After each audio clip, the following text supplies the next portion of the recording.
Hola a todo el mundo, yo soy Paula del Río y soy biotecnóloga y mamarracha a tiempo completo, como iréis viendo a lo largo de todo el vídeo.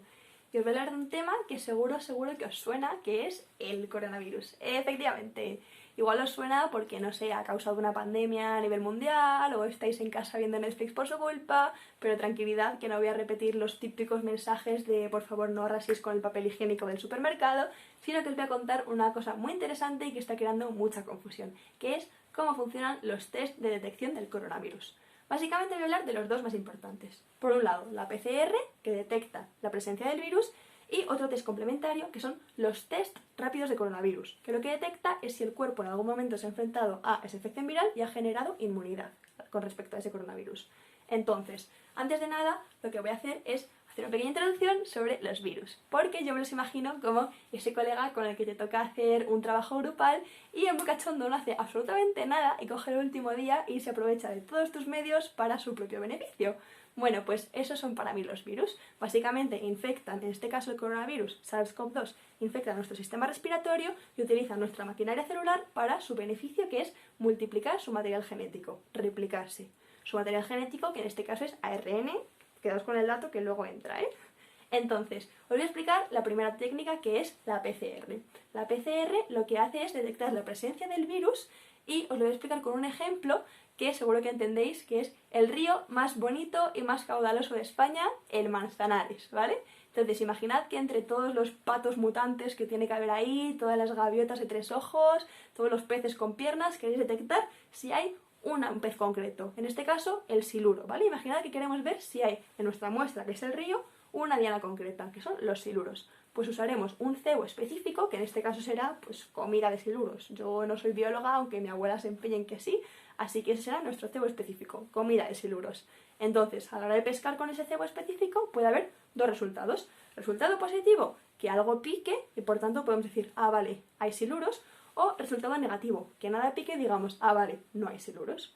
Bueno, pues en esto se basa la PCR, es exactamente igual. Tenemos una muestra, que en este caso, de un paciente con riesgo de estar infectado o no, cogeremos un frotis nasofaringeo o bucal y queremos detectar en esa muestra una diana, que en nuestro caso va a ser ver si está el virus. En concreto, ver si está el material genético del virus. ¿Os acordáis, no? El ARN. Para ello vamos a usar un cebo, que como somos muy originales hemos llamado cebadores, porque así somos los científicos, y vamos a obtener dos tipos de resultado. Puede ser resultado positivo, es decir, se multiplica el material genético a través de la PCR y por tanto significa que la persona tiene coronavirus, o que por otra parte hay un resultado negativo. La PCR no puede amplificar material genético porque esa persona no está infectada por coronavirus. Para entender esto de amplificar y cómo funciona la PCR, hemos llamado a una experta en el tema, que es la doctora Chiquilicutre. Así que por favor, dentro vídeo.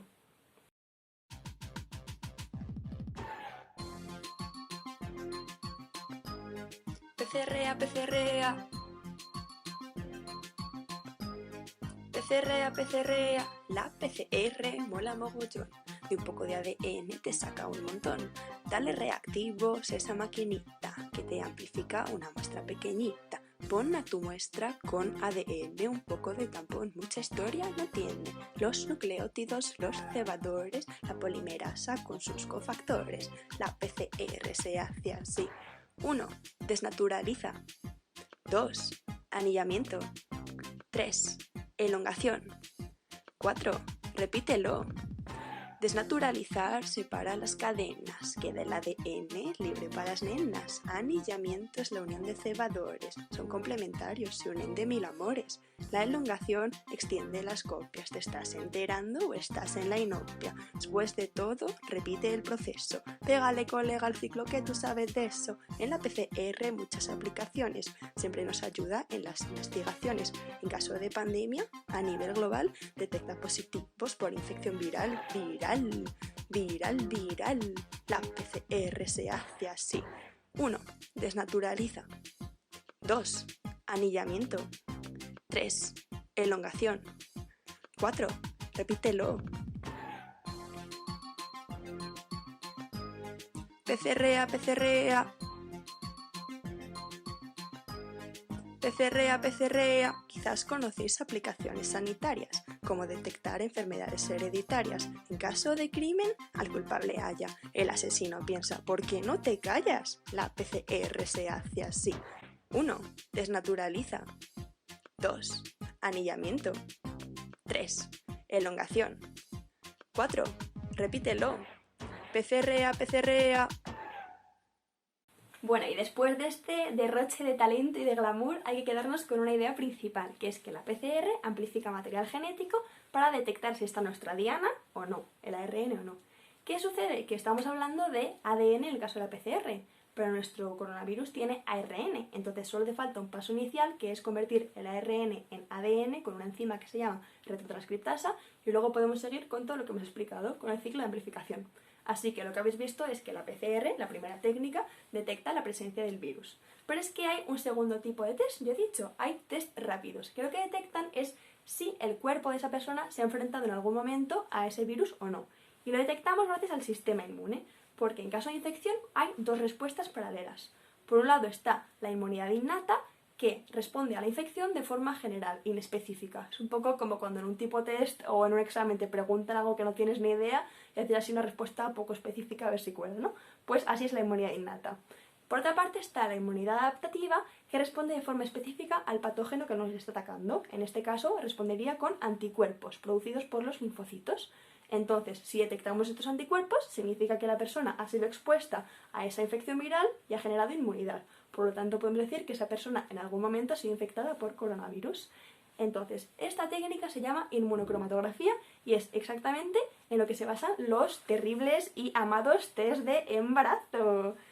Efectivamente, voy a explicar cómo se usa un test de embarazo, algo que tanto miedo y tanta alegría da en la población general. Entonces, en el caso del embarazo, las personas gestantes producimos una hormona que se llama gonadotropina coriónica y es lo que va a permitir detectar, es la diana que vamos a detectar en nuestra muestra. Entonces, la forma de detectarlo es con este test. Al introducir o al poner en contacto el test con la orina, lo que sucede es que la muestra de orina asciende y al principio se encuentra con unas partículas de oro recubiertas con proteínas que, en caso de que estemos embarazadas y haya hormona, se unirán a esa hormona y la arrastrará hasta llegar a la primera línea. En la primera línea pueden pasar dos cosas. Si estamos embarazadas y hemos generado la hormona, aparecerá una raya.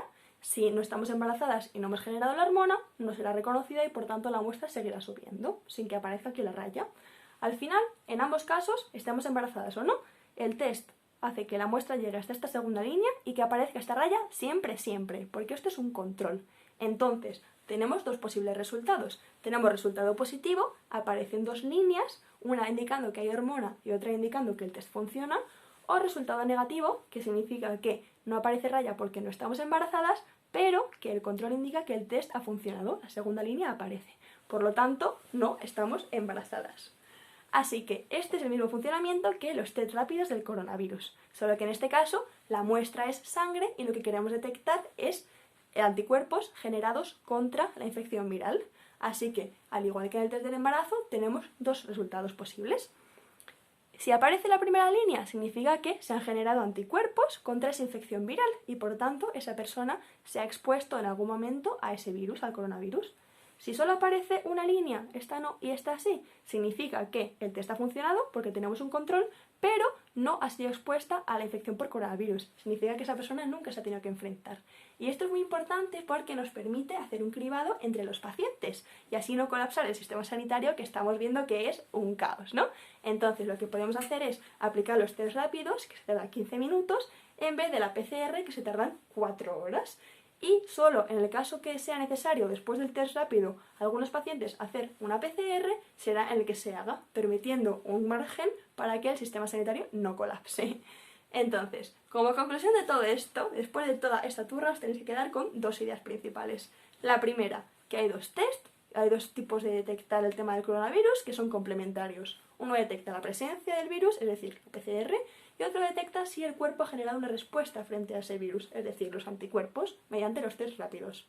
Y la segunda conclusión es que es muy importante informarnos de cómo está sucediendo todo esto del coronavirus antes de dar una opinión al respecto. Hay que ser rigurosos porque cada vez que opinamos por Twitter sin tener ni idea, se muere un gatito. Así que, por favor, vamos a fundamentar nuestras opiniones en la ciencia para que no mueran los gatitos. Muchas gracias.